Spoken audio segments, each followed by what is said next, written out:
Former CIA Director John Brennan says there was definitely collusion with Russia during the presidential campaign, and that the only remaining question is, did that collusion fit the legal definition of criminal conspiracy? Russians were caught working to hurt Hillary Clinton's candidacy and help Donald Trump's candidacy. And Donald Trump, who called a black woman a dog this week, still has never said a negative word about Vladimir Putin, which has surely left Special Prosecutor Robert Mueller wondering whether Vladimir Putin has something on Donald Trump, as everyone has wondered at one point or another.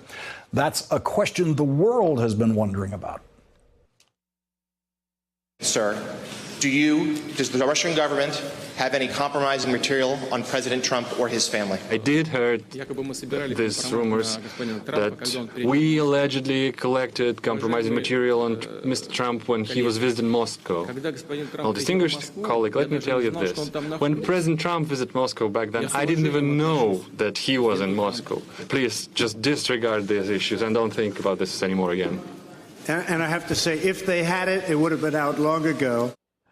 Vladimir Putin didn't even bother to say, no, we do not have any compromising material on President Trump. He just ordered the press to stop thinking about it, something he's accustomed to doing with the Russian press and the Russian people. Today, John Brennan referred to Donald Trump, the Trump campaign, and the Trump businesses as Trump Incorporated, probably with the intentional echo of the criminal gangs that the news media used to call Murder Incorporated.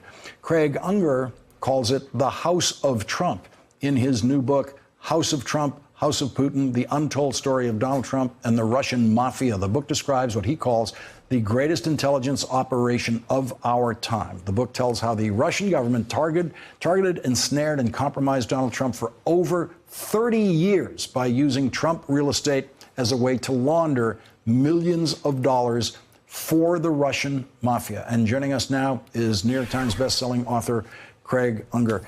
Craig, John Brennan says, of course there was collusion. Of course there was. And we've all seen enough to understand even what the CIA director means when he says that.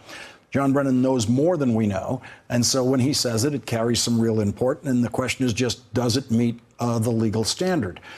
Based on your study of the House of Trump, as you call it, over all of these years, what do you think are the most important things the special prosecutor is finding in the Russian connections? Well, I went back to, I think this is really the greatest intelligence operation of our lifetime. And it ended up with a Russian, I think Brennan is absolutely right. And most successful, would you say? Absolutely. Yeah. It installed a Russian asset in the White House without firing a single shot. So I went back to the beginning and I wanted to see how and why this began. And I ended up going all the way back to 1984 when a Russian met with Trump in Trump Towers. He bought 5 condos and came up with $6 million cash. That's the equivalent of $15 million today. And that was effectively laundering money for the Russian mafia. And if you look at Trump's career, he's done that at least 1,300 times. By that I mean that he's selling condos to anonymous corporations in all cash purchases. So I believe he's been working with the Russian mafia, laundering their money through his real estate for at least 34 years. But would it be it's unlikely that every one of those transactions involved a Russian. It's just that they involved cash, is what you're saying. Quite possibly, which is pretty peculiar for those transactions. But we also know that a very high proportion of the buyers were Russians. For example, if you go to the Trump World Tower, there are certain floors, 76 through 83, that are almost entirely Russian. About a third of the condos sold in Sunny Isles, Florida, for the Trump Towers, there were Russians. And it happens all over the world. In Panama, Trump properties, it's been going on for years. They made his career, they own him. He was $4 billion in debt after his Atlantic City fiasco. He had filed for 6 bankruptcies. No one who's $4 billion in debt has a political career, and they made him rich again.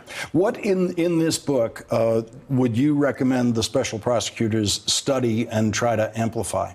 Well, I think his relationship to the Russian mafia is extraordinary. And it's clear, you know, Lisa Page, who was one of the 12 people whose security Former FBI clearances. official, yeah. Right. She was in Budapest with the FBI. She was a Justice Department lawyer, but she was investigating the Russian mafia there. So when she was thrown off the Mueller probe, I saw that in a very different way. That, I mean, it raised a lot of questions. Were they going to pursue Trump's ties to the Russian mafia or not? And when the special prosecutor is looking at Paul Manafort, and presumably if he gets a guilty in one of these trials, basically offering Paul Manafort some opportunity to testify to get a lower prison sentence, is there something you believe Paul Manafort would be able to reveal about Donald Trump's relationship to Russians? Absolutely. I mean, Manafort is an absolutely key figure in all this. And if you look at what he was doing in Ukraine, it was essentially a dry run for the 2016 operation in our election. And he was hired by he was representing President Viktor Yanukovych, who is essentially a Putin puppet. He fled. He's been declared a traitor to Ukraine and fled to Moscow. And Manafort put him in power essentially to sustain relationships that allowed the Russian mafia to skim lots of money from the Ukraine energy trade. Thanks for checking out our YouTube channel. Subscribe by clicking on the button below for more from The Last Word and the rest of MSNBC.